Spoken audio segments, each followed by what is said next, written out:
చేనేత కార్మికుల హక్కుల సాధనకై 16 చేనేత సంఘాల ఆధ్వర్యంలో జూన్ 22వ తారీఖున నెల్లూరు జిల్లా కలెక్టర్ ఆఫీస్ వద్ద శాంతియుత ధర్నా కార్యక్రమం జరుగుతుందని, ఈ ధర్నాకు చేనేత కుటుంబ సభ్యులు అధిక సంఖ్యలో పాల్గొని జయప్రదం చేయాలని చేనేత సంఘాల నాయకులు తెలిపారు. ఆదివారం నెల్లూరులోని మన హాస్పిటల్లో చేనేత సంఘాల ఆధ్వర్యంలో రౌండ్ టేబుల్ సమావేశం నిర్వహించారు. సందర్భంగా వారు మాట్లాడుతూ, నేడు చేనేత రంగము దయనీయ స్థితిలో ఉందన్నారు. ప్రపంచంలో ఉన్న మానవాళికి కట్టుబట్టలు నేర్పింది చేనేత పరిశ్రమ అన్నారు. ఇలాంటి పరిశ్రమలో ఈనాడు కొట్టుమిట్టాడుతుందన్నారు. ప్రభుత్వానికి ఎన్నిసార్లు చేనేత సమస్యలు చెప్పినా పట్టించుకునే నాదుడే లేదన్నారు. తమ సమస్యలు పోరాటం ద్వారానే సాధించుకోవాలని లక్ష్యంతో ఈ నెల 22న రాష్ట్ర వ్యాప్తంగా అన్ని జిల్లాల కలెక్టర్ కార్యాలయ ఎదుట ధర్నా కార్యక్రమాన్ని నిర్ణయించామన్నారు. ఈ ధర్నాకు చేనేత సంఘాలలో పాల్గొని జయప్రదం చేయాలన్నారు. ఈ రౌండ్ టేబుల్ సమావేశంలో ఆంధ్రప్రదేశ్ రాష్ట్ర చేనేత సంఘాల ఐక్య కార్యాచరణ కమిటీ కన్వీనర్ బండారు ఆనంద్ ప్రసాద్, బాలకృష్ణ పూర్ణచంద్రరావు మరియు రాష్ట్ర కమిటీ సభ్యులు కటికల వెంకటేశ్వర్లు, పొమజుల శంకరయ్య, పొమజుల హరి, చేనేత సీనియర్ నాయకులు బూదాటి రాధయ్య, బడతల ప్రభాకర్, జానపాటి రామసుబ్బయ్య, చింతగింజల సుబ్రహ్మణ్యం, చొప్ప వెంకటేశ్వర్లు, సీతా సుధాకర్, పడవల వెంకటశేషయ్య, లక్ష్మీనారాయణ, కోడిపల్లి రాజా, ఊకోటి లక్ష్మీనారాయణ, చేనేత విభాగం అధ్యక్షులు రాజశ్రవం రవి, కటికల శేషగిరి, చల్లా నరసయ్య, రాయవరపు సీనయ్య, బైన రాజశేఖర్ తదితర చేనేత నాయకులు, చేనేత పెద్దలు, చేనేత కార్మికులు, వివిధ చేనేత కుల సంఘాలు ప్రతినిధులు మరియు వివిధ రాజకీయ పార్టీల చేనేత ప్రతినిధులు Prasad all India weavers federation మాజీ అధ్యక్షుడిగా చేస్తున్నాను. ఎక్కడన మున్సిపల్ చైర్మన్గా చేస్తున్నాను. ప్రస్తుతం ఆంధ్రప్రదేశ్ రాష్ట్ర చేనేత సంఘాల ఐక్య కార్యాచరణ కమిటీకి కో కన్వీనర్గా వ్యవహరిస్తా ఉన్నాను. వాస్తవంగా ఈ ప్రపంచంలో ఉన్న మానవులకి కట్టుబట్ట లేని రోజుల్లో, ఎటువంటి శాస్త్ర సాంకేతిక పరిజ్ఞానం లేని రోజుల్లో ఒక మగ్గం అనే పరికరాన్ని తయారు చేసి ఆ మగ్గం మీద వస్త్రాన్ని నేసి సమస్త మానవాళికి వస్త్రాన్ని అందించి ఈ మానవుల మానాన్ని కాపాడిన జాతి చేనేత జాతి. అలాగే భారతదేశ సంస్కృతి సాంప్రదాయాల్లో ప్రధానమైన భాగస్వామిగా ఉండి భారతదేశ సాంస్కృతిక కళల్లో, చారిత్రక కళల్లో ప్రధానమైన కళ చేనేత కళ.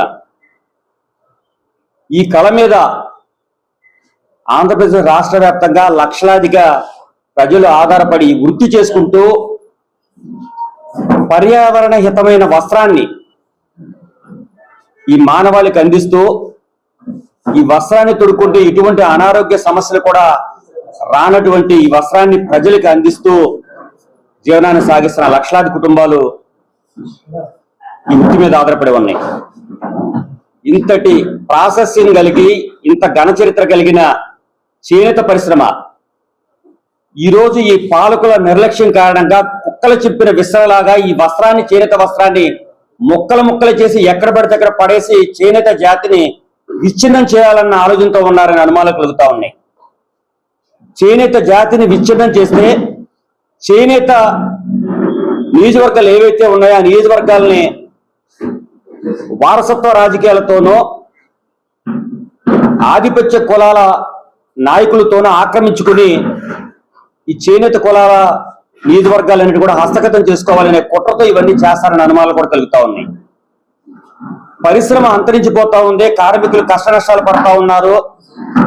ఇది దేశం గర్వించదగ్గ కళిది, దీన్ని పరిరక్షించండి అని చెప్పి ఎంతమంది నాయకుల దగ్గరికి వెళ్ళినా, ప్రభుత్వానికి ఎన్నిసార్లు నివేదించినా ప్రభుత్వం పట్టించుకునే పరిస్థితి. అటువంటి పరిస్థితుల్లో ఈ నాయకుల చుట్టూ తిరిగితే మనకు ఎటువంటి ఉపయోగం లేదు. మన వృత్తిని మనం కాపాడుకోవాలంటే, మన అస్తిత్వాన్ని మనం కాపాడుకోవాలంటే ఉద్యమాలు చేస్తేనే ఈ ప్రభుత్వాలు, ఈ పార్టీలు దిగి వస్తున్న ఆలోచనతో మరి ఆంధ్రప్రదేశ్ రాష్ట్ర చేనేత సంఘాల ఐక్య కార్యాచరణ కమిటీ పేరుతో రాష్ట్రంలో ఉన్న 16 సంఘాలు కలిసి మరి ఒక ఉద్యమం చేద్దామనే ఒక నిర్ణయంతో మరి ఫిబ్రవరి 22 తారీఖున చేనేత గజన అనే కార్యక్రమం మంగళగిరిలో పెట్టడం జరిగింది. ఏప్రిల్ 22న 48 గంటల పాటు నిర్విరామంగా ఏమీ తీసుకోకుండా నిరాదీక్ష చేయడం జరిగింది. ఇవన్నీ చూసిన ప్రభుత్వం ఎంతో కొంత దిగొచ్చి వీళ్ళెందుకు ఇలా రోడ్డు మీదకి వచ్చి ఇలా ఆవేదన వ్యక్తం చేస్తా ఉన్నారని మా దగ్గరికి వచ్చి అడగటమో, లేదంటే చేనేతలకు ఏదైనా మేలు చేయటమో కార్యక్రమాలు చేస్తాన ఆలోచనతో ఈ ఉద్యమం చేపట్టాం. కానీ ప్రభుత్వం నిమ్మకి నీరెట్టినట్లు, దున్నపోతు మీద వర్షం కురిసినట్టు అసలు ఈ వ్యవస్థ భారతదేశంలో అంతర్భాగంగా ఉండకూడదనే దురుద్దేశంతో ఆంధ్రప్రదేశ్లో మాకు సంబంధం లేదు ఈ వ్యవస్థ అన్నట్లుగా ముందు వైఖరితో ఉంటున్న కారణంగా మరి మరొక మూడో కార్యక్రమం జూన్ 22న రాష్ట్రంలోని అన్ని జిల్లా కలెక్టర్ ఆఫీసుల్లోనూ ధర్నా కార్యక్రమం చేసి 1 గంట పాటు ధర్నా తదనంతరం కలెక్టర్ గారికి చేనేత సమస్యలు ఇవి పరిష్కరించండి అని ఒక వినతి పత్రం ఇద్దామనే ఉద్దేశంతో మరి ఒక కార్యక్రమాన్ని తీసుకోవడం జరిగింది. ఈ కార్యక్రమంలో భాగంగా మొట్టమొదటిసారిగా నెల్లూరు జిల్లా వచ్చి ఇక్కడ కూడా అందరికీ ఎందుకు ఈ కార్యక్రమం చేయబోతున్నాం, ఈ కార్యక్రమం చేయాల్సిన అవసరం ఏంటి? ఇప్పుడు చేనేత రాష్ట్ర సంఘాల ఐక్య కార్యాచరణ కమిటీలో బాధ్యతగా ఉన్నాం. ప్రధానంగా ఈరోజు వ్యవహార సమావేశం రాష్ట్రంలో ఉన్నటువంటి కేంద్రంలో ఉన్నటువంటి పాలక వర్గాలు చేనేతను విస్మరించి చేనేతను లేకుండా చేయడానికి ప్రయత్నం చేస్తూ ఉన్నాయి. ప్రధానంగా మన రాష్ట్రంలో ఉన్నటువంటి కూటమి ప్రభుత్వం ఉమ్మడి రాష్ట్రంలో ముఖ్యమంత్రిగా ఉన్న చంద్రబాబు నాయుడు గారు ఆనాడే చెప్పారు హైటెక్ యుగంలో గుంటమగ్గం అక్కర్లేదని. ఈరోజు ఆ పేరు చెప్పకుండా గుంటమగ్గం లేకుండా చేయడానికి ప్రయత్నం చేస్తూ ఉన్నాడని స్పష్టంగా కనపడతా ఉంది. ఎందుకంటే ఇప్పటికి 2024-25 బడ్జెట్లో చేనేతలకు ₹1 కూడా లేకుండా చేసినటువంటి పరిస్థితి. చేనేత సహకార సంఘాల్లో ఉన్నటువంటి కార్మికులకి థ్రిఫ్ట్ ఫండ్ కింద 5 కోట్లు మాత్రమే చూపించారు, అంతమించి బడ్జెట్ లేదు.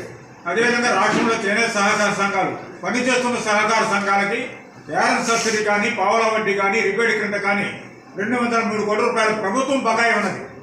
ఆ బకాయిలు ఇవ్వకపోవడంతో ఈరోజు సహకార సంఘాలు మొత్తం కూడా నాబార్డు వద్ద అప్పు తీసుకొచ్చిన వాడికి వడ్డీలు కట్టలేక వడ్డీ మీద చక్రవడ్డీ కట్టలేక మొత్తం సొసైటీలు మూలపడిపోయినాయి, కార్మికులకు పని లేకుండా పోయింది.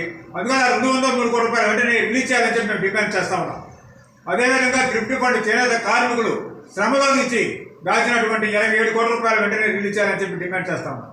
అదేవిధంగా 2025 ఆగస్టు 7వ తేదీన గత ప్రభుత్వం నేతన్న నేస్తే 24,000 రూపాయలు ఇచ్చింది. నేను 25,000 రూపాయలు ఇస్తానని చెప్పినటువంటి ముఖ్యమంత్రి ఇంతవరకు ₹1 కూడా ఎవరికి కేటాయించలేదు. అందుకని వెంటనే నేతన్న నేస్తే 25,000 రూపాయలు ప్రతి చేనేత కార్మికులకు ఇవ్వాలి.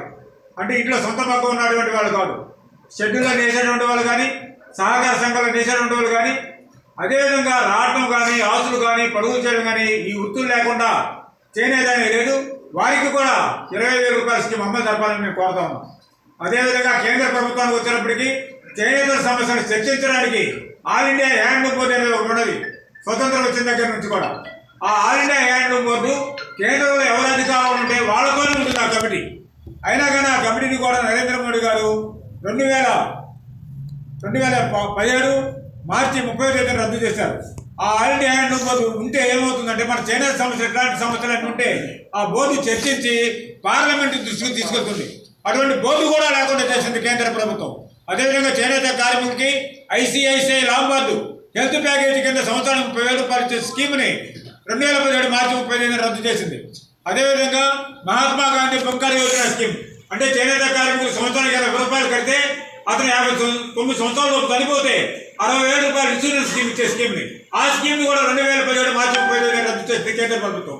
అందుకని ఆ స్కీమ్స్ మొత్తం పునరుద్ధరించాలని రాష్ట్రంలో ఉన్నటువంటి ప్రభుత్వం 203 కోట్ల రూపాయలు రిలీజ్ చేయాలని 27 కోట్ల రూపాయలు రిలీజ్ చేయాలని నేతల నేస్తాన్ని అమలు జరపాలని అదేవిధంగా చేనేతకు ప్రమాదకరమైనటువంటి జిఎస్టీని పూర్తిగా రద్దు చేయాలని చెప్పి ఈ ఐక్య కార్యాచరణ కమిటీ డిమాండ్ చేస్తుంది.